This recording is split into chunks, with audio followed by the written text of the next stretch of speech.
Salam sejahtera bagi kita semua. Senang sekali akhirnya kembali bisa berjumpa dengan Bapak Ibu Saudara sekalian. Saya berharap Bapak Ibu Saudara sekalian dalam keadaan yang sehat dan diberkati oleh Tuhan. Sekarang tiba saatnya kembali kita akan merenungkan firman Allah. Sebelumnya kita satu di dalam doa. Bapa yang baik, kami bersyukur karena Engkau sudah menjaga dan memelihara kami, sehingga sampai saat ini kami dalam keadaan yang sehat dan diberkati Tuhan. Ini semua karena kemurahan-Mu. Tiba saatnya kami akan merenungkan firman Allah, agar supaya kami lebih erat berhubungan dengan Engkau dan bisa belajar bagaimana menyenangkan hati-Mu. Karena kami percaya ketika kami menyenangkan hati-Mu, maka Engkau akan melimpahkan kasih karunia-Mu di dalam kehidupan kami secara berlimpah-limpah.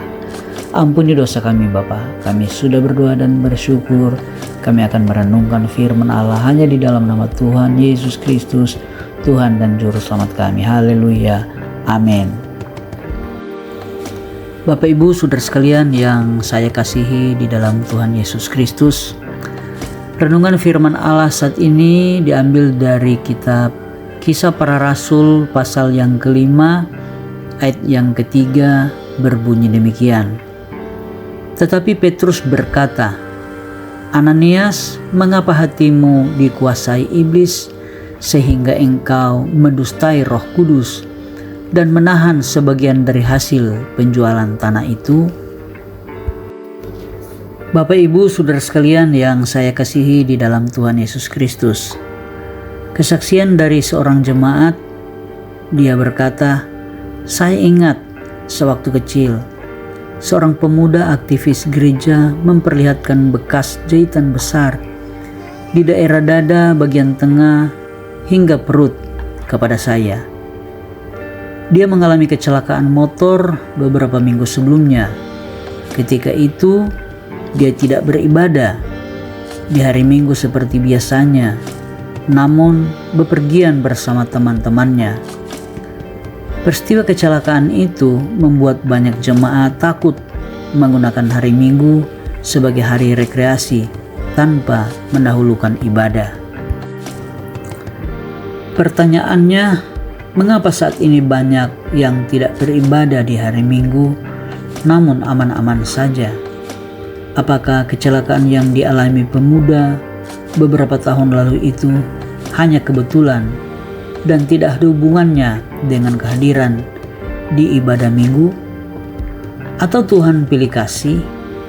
Kita dapat bertanya yang sama ketika membaca bahwa Ananias dan Safira seketika mati waktu mereka hendak menyampaikan persembahan dengan berdusta. Lalu mengapakah banyak orang di masa kini membohongi jemaat dan pemimpin jemaat namun tetap aman? Demikian pula banyak pemimpin jemaat aman-aman saja setelah membohongi jemaatnya. Lagi pula ada banyak dosa yang lebih besar, tapi sepertinya mereka tetap bisa hidup tenang. Bapak Ibu Saudara sekalian yang saya kasihi di dalam Tuhan Yesus Kristus, kematian Ananias dan Safira memperhatikan bahwa Tuhan sesungguhnya sangat membenci dosa. Sekecil apapun dosa itu menurut kita, sebaliknya sekali-kali kita tidak boleh memandang rendah penebusan dosa oleh Kristus dengan pengorbanannya yang sangat besar. Keselamatan kekal itu sangatlah mahal harganya, sehingga haruslah kita hargai tinggi dengan menjaga kesucian hidup. Mari kita hargai pengorbanan Kristus yang sangat mahal dengan menjaga kekudusan hidup kita. Mari kita satu di dalam doa.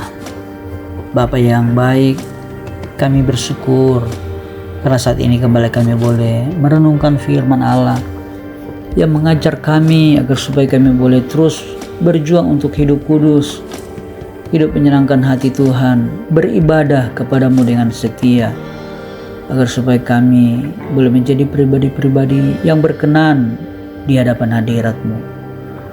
Roh Kudus bantu kami, mampukan kami untuk mempraktekannya, sehingga kami boleh menjadi orang-orang yang sungguh-sungguh menyenangkan hati Tuhan. Ampuni dosa kami Tuhan.